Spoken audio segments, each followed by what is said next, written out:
All right, hey guys. Now we're going to look at vitamins and minerals today. It might seem a little bit less fun than caffeine or creatine, but without vitamins and minerals, you wouldn't be here listening to this video because you'd be dead. So hopefully, we can come away with a little bit of information of how we might be able to help our athletic performance or our health. This video is specifically brought to you by Matt Damon and the producing team of Good Will Hunting. So thank you guys for that, for putting on this video for us. Okay, so how we're going to structure this is we're going to get into pretty much all the relevant vitamins, and then we're going to talk about some nuances behind them. And at the end of the day, how you might put it together to have an athletic recommendation or a recommendation for health rather. So starting off with one of our B vitamins, B6 specifically, oftentimes you're going to see that B vitamins are catalysts and help with digestion and energy production. 1/3 of female athletes and 10% of male athletes have inadequate intake. So this could potentially be a harmful thing for sports performance. So you want to make sure you're taking in your things like bananas, carrots, broccoli, spinach. That's why you tend to see a lot of athletes, as well as electrolytes, though that's a different discussion, and potassium, taking in bananas as an option. And we'll talk again at the end of this how we might potentially need to supplement or where we might be able to kind of fill in some holes for this to make sure that you're performing well. Okay, so a little bit out of order here, but some terms that we might need to know before we go further. RDAs and AIs. RDA is going to be recommended daily allowance, which essentially means it's going to meet the needs of 95% of the population. Adequate intake is going to be, you need to set this dose is specifically set high to ensure that you get the intake that you need and to prevent inadequate intake, because it's either common or a really big deal if you get an inadequate intake. So they're a little bit different terms and different use cases essentially. So kind of expanding further into some terms that we need to know. There's first water-soluble vitamins, and these are going to be vitamins that dissolve in water. There's not really a risk of overconsumption here because they're water-soluble. If you take in too many, you're likely just going to pee them out. You're going to excrete them, and it's not going to be a problem. The fat-soluble vitamins being A, D, E, and K, these can only be broken down via fat oxidation, and they are stored in fat or with fat. So there is a much higher risk of overconsumption because essentially your body has a lot harder time getting rid of them.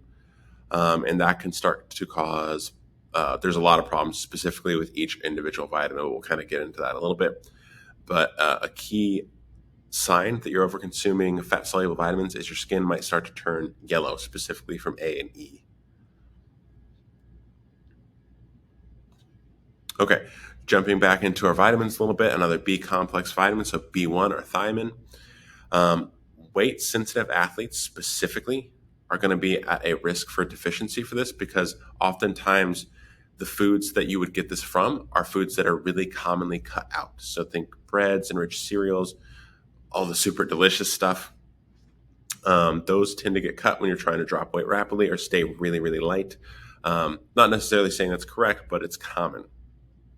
These are going to help metabolize carbohydrates and protein for energy. So this is going to keep you going. And again, think back to when I said B vitamins specifically are going to be some of those things that help you metabolize and use energy.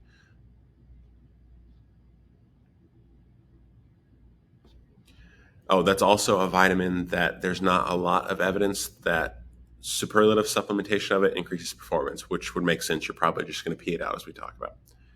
So another B vitamin, B2, specifically mitochondrial electron transport chain. So again, more production of ATP from the digestion of food. And again, this is how we make energy essentially. Physical activity is going to increase the need of this, which makes sense. We need more ATP, we need more energy. You might need more B2. And again, we'll talk about some strategies to kind of fill in any holes in your nutrition if you're not able to get this completely from food intakes. Though looking at some of the options here being eggs, whole grains, cereals, pastas, you might find that a lot of athletes can get enough of this in. B3, again, another one that functions on the electron transport chain. So this is going to help, again, make sure that we're recycling all of that energy production, specifically in oxidative phosphorylation or the Krebs cycle, making sure that we're getting all the energy we need, and we're making just tons and tons and tons of ATP so that you can continue to run, essentially. So there's no evidence, just like the other vitamins that we talked about, that if you exceed the RDA, that you're going to get any benefit. And if you're eating a good, balanced, varied diet, you're probably going to be getting enough of this. B9. So this is a coenzyme for DNA synthesis. So making sure that your cellular health stays in line with what it needs to be, as well as doing amino acid metabolism and making energy from that. So it's not always the case that amino acids form skeletal muscle, though that's kind of some of the goal. Amino acids sometimes get used for energy and also cell repair. So B9 is going to help with both of those aspects. This is found in a little bit more of the boring options.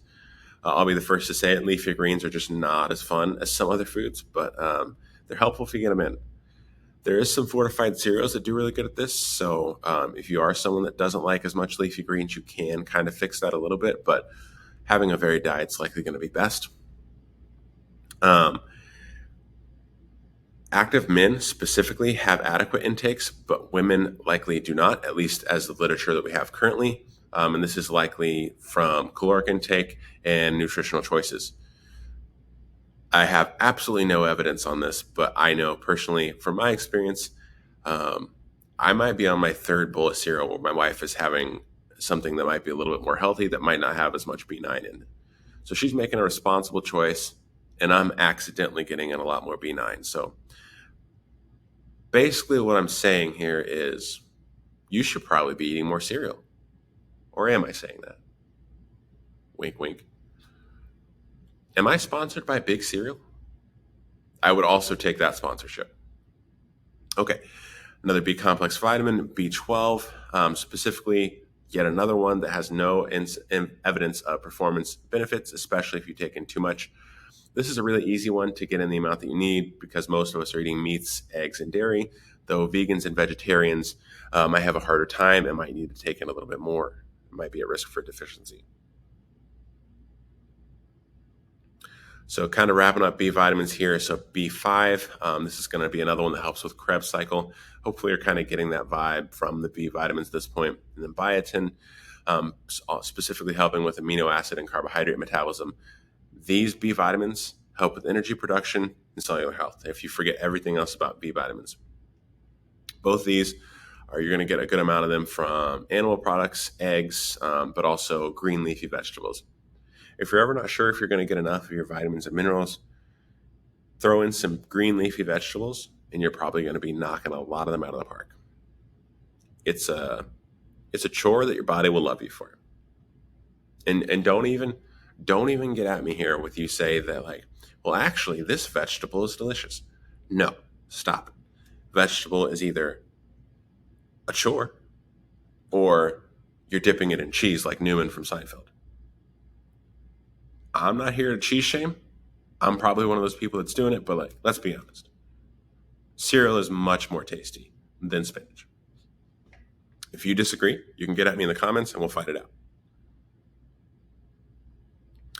So choline, another B vitamin, again, neurotransmitter. It's going to help with lipid transportation. So when you need to get lipids either for energy production or storage, this is going to be helping you out with that. And it helps form creatine, which we all know, one of my favorite things. So if you want the ATP PCR system to be functioning optimally, making sure you're getting a good amount of, or the appropriate amount of choline in the system could potentially help you out there. So vitamin C, or ascorbic acid. This is going to help synthesize catecholamines, carnitine, and fatty acids. So one of the things that vitamin C could potentially help you out with is mobilizing or storing fatty acids for either energy or storage, as well as potentially improving cellular health and acting as an antioxidant, either protecting those cells or serving as an antioxidant to get rid of free radicals, rather. This is found in a little bit more yummy foods like citrusy fruit, and then is again noted in the green leafy vegetables. Again, green leafy vegetables are basically cheat codes for life. And 10 to 30% of athletes consume less than the RDA of this, and up to 15% are deficient. So this might be an instance where supplementing, if you're not getting it in from your diet, could potentially be of benefit. And we do know that low vitamin C intake, and especially deficiency, can impair performance. So something to consider. And this is a water-soluble vitamin, so you don't have to worry as much about overconsumption. Vitamin A, or a fat-soluble vitamin, one that you would need to worry about overconsumption, is going to act as antioxidants, helping various cells throughout the body, specifically epithelial cells internally. It's found in liver, butter, eggs, a lot of those types of foods, and it's found in really high concentrations in liver. So you want to make sure that you're not taking in a crazy amount of it, again, because it is fat soluble and you can overdo it. Intake in athletes, just because of the sources that it comes from, is usually okay. Though if an athlete is specifically doing a low-fat diet, they might not get enough of this. Vitamin E, another fat-soluble one. It's going to serve as an antioxidant and help with cellular health again. Again, surprise, it's found in vegetables. If you're eating vegetables randomly throughout the day, you're probably checking a lot of these boxes. And this is one that does not have clear effects on performance, likely because we, A, don't want to overdo it and are probably not underdoing it that much.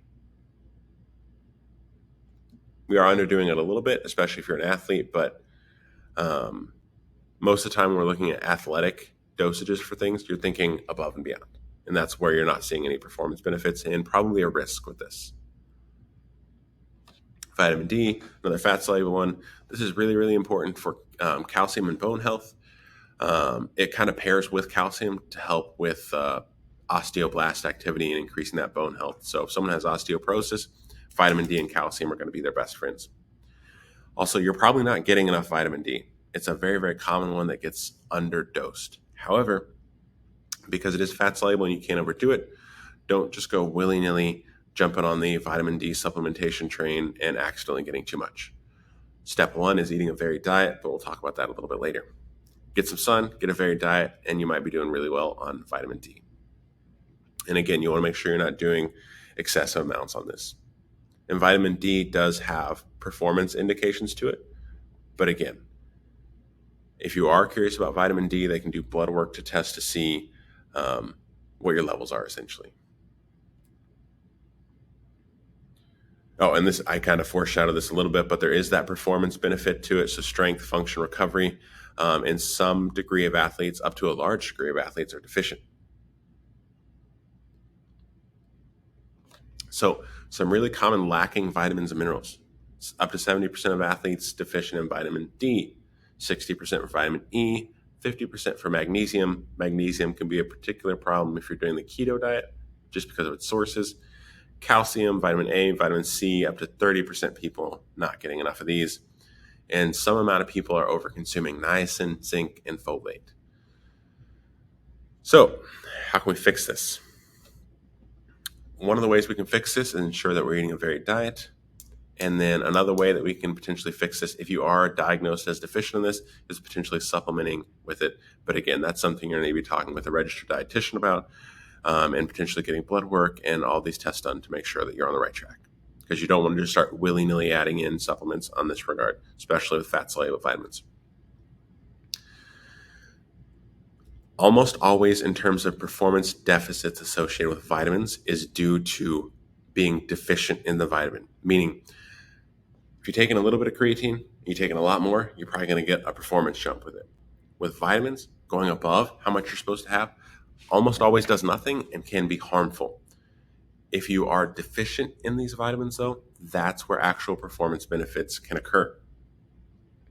So again, a strategy for ensuring adequate daily intake, balanced diet, varied diet, that's going to check almost all your boxes. Step 2, a general multivitamin, specifically a kid's multivitamin, maybe even a half dose. Oftentimes, vitamins have really high dosages in them. And if you're already eating food, you're getting some amount, a varied amount of how much vitamins you're intaking, right? So a little bit low here, a little bit high here, a little bit low here. What a kid's vitamin can do is act as a very small dosage for you that kind of fills in those little deficits that you might have. Whereas an adult vitamin might throw you over on like 5 different vitamins because you are human that's eating food that's already taking in vitamins, excuse me, naturally. Just as a note, as we talked about a little bit earlier, vitamin D can also have benefits in supplementation if you're not getting it in your diet and taking in a lot of sun. But this is probably something to work with an RD with and get blood tests for. And then fish oils, though with some conflicting research, could potentially benefit cardiovascular risk and lower inflammation, though again, it seems like every 2 years there's the opposite study coming out kind of showing, oh, fish oil kind of sucks. Oh, fish oil is kind of good. But on the net whole right now, the data looks pretty good from all the literature that we have. If you're in a long-term caloric deficit, you might become vitamin deficient. So you definitely consider doing a multivitamin then, maybe even getting blood work done from a doctor. Extreme diets also, again, such as keto, can also cause deficits that might need to be corrected either through supplementation or working with an RD or a doctor. All of these videos that we're talking about are strictly for educational purposes. Don't go out there and start mega dosing vitamin D because, oh, Dr. Joel told me to. Stop. Get some help. If you think you might be deficient in this, talk with an RD, talk with a doctor, get your blood work done, get a specific supplementation regimen. For Gen Pop and athletes that might want to fill in any holes, a kid's gummy multivitamin can sure check a lot of those boxes. I prefer the Flintstone ones, not the chalky ones, the actual gummy ones. The sour ones are even better. Hopefully that helps, and have a great day.